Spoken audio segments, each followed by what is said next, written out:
നമസ്കാരം. ഇന്നിവിടെ സംസാരിക്കാൻ ഉദ്ദേശിക്കുന്നത് ശബരിമല സ്ത്രീ പ്രവേശന കേസ് പരിഗണിക്കുന്ന സുപ്രീം കോടതിയുടെ ഭരണഘടനാ ബെഞ്ചിന് മുമ്പാകെ നടന്ന ഒരു സംവാദത്തെക്കുറിച്ചാണ്.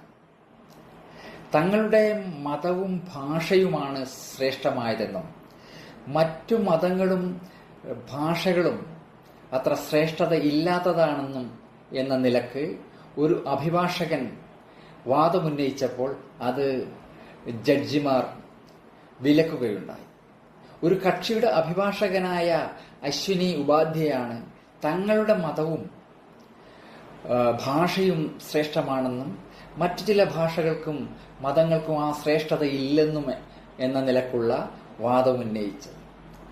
ഏതെങ്കിലും മതത്തെയോ ഭാഷയെയോ എതിര് നിർത്തിക്കൊണ്ട് തങ്ങളുടെ ഭാഷയെയും മതത്തിന്റെയും ശ്രേഷ്ഠത ഉയർത്തിപ്പിടിക്കാനുള്ള ശ്രമങ്ങൾ അനുവദിക്കാൻ പാടില്ലെന്ന് ജസ്റ്റിസ് ആർ മഹാദേവൻ അഭിഭാഷകനെ ഓർമ്മിപ്പിക്കുകയുണ്ടായി. എല്ലാ മതങ്ങളും ശ്രേഷ്ഠതയുള്ളതാണ്. ഓരോ മതത്തിനും അതിന് ധർമ്മങ്ങൾ ഉള്ളതുകൊണ്ടാണ് അവ നിലനിൽക്കുന്നത്. ഇന്ത്യ എന്ന് പറയുന്നത് എല്ലാ മതവിഭാഗങ്ങൾക്കും തുല്യ അവകാശമുള്ള ഒരു രാജ്യമാണ്.